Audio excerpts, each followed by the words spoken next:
আপনাকে নিজে হেদায়েতের পথে নিয়ত করতে হবে। ইন্নামা আমালু বিন্নিয়াত, নিয়তের উপর আপনার বরকত হবে।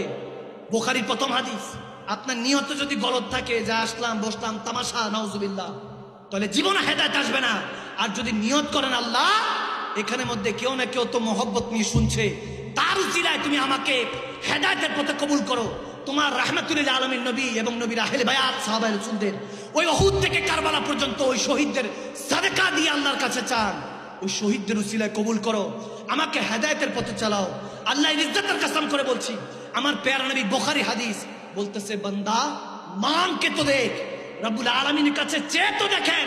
আপনি বান্দার কাছে যাবেন, রাতে যাবেন, আপনাকে দূর দূর করে তাড়িয়ে দিবে। এত রাতে কেন আসছো, পড়াশো। আপনাকে মাহফিলের জন্য যান, মাদ্রাসার জন্য যান, ভালো কাজের জন্য যান, যে একটা মেয়ের বিয়ে হচ্ছে না, যত ভালো কাজের জন্যই যান না কেন, দূর দূর করে এই রাতে তাড়িয়ে দিবে যে কোনো বান্দা। আপনি চাইলে বান্দা তখন নারাজ হয়। আর আমার নবী বলতেছেন, আল্লাহ নারাজ হয় যে বান্দা আমার কাছে চায় না কেন। আল্লাহ নারাজ হয় বান্দা আমার কাছে চায় না কেন। আমি দেওয়ার জন্য বসে আছি, বান্দা তুই নেওয়ার জন্য নিবি না, চাইবি না। আর আমার রব, তিনি তো ইংরেজি ভাষায় চান, আপনি ফার্সি ভাষায়, আরবি ভাষায়, বাংলা ভাষায়, চট্টগ্রাম, কুমিল্লা, সিলেট, 63 জেলা, 64 জেলার যে কোনো এক ভাষায় চান। আপনি যে কোনো ভাষায়, চাইনিজ ভাষায় চান, যে কোনো আল্লাহর যে কোনো বান্দার এই দুনিয়াতে, আল্লাহর দুনিয়াতে যত ভাষা আল্লাহ রেখেছেন, যে কোনো ভাষায় চান। আরে তিনি তো এমন মালিক, কবির কবিতায় চান, কাজী নজরুল ইসলামের গীতে চান, আল্লামা রুমির কালামে চান, আল্লামা ইকবালের কালামে চান, আলা হাজরাতের কাসিদাতে চান। মালিক ও খালিকের কাছে কান্না করে বলুন, তাহাজ্জুদে উঠে বলুন, তিনি তো এমন মালিক। আমার নবী বলেন, তিনি তো এমন খালিক ও মালিক, যার জুবান নাই তারটাও শুনে।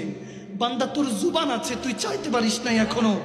নবীকে চান, আপনি তাহাজ্জুদ উঠেন, মিলাদ পড়েন, তাহাজ্জুদের নামাজ পড়েন, রব্বে করিমের কাছে বলেন, ও গো আল্লাহ, আমার দিকে নয়, তোমার প্যারা নবী 63 বছরে এক একটি সেজদার দিকে তাকিয়ে আমাকে তোমার বান্দা হিসেবে কবুল করো। কতজন কত দোয়া চাইতে আসে, হুজুর এই দোয়া করেন, ওই দোয়া করেন। একটা বান্দা আসলো না, হুজুর এই দোয়ার জন্য এসেছি, আল্লাহ আল্লাহ রাসূলকে কিভাবে পাবো, সে কামলিওয়ালা নবীর দিদার কিভাবে পাবো। অথচ সেই নবী আমার সাথে দেখা করার জন্য নাকি রব্বি হাবলি উম্মতি বলে এখনো কাঁদছেন মদিনায়।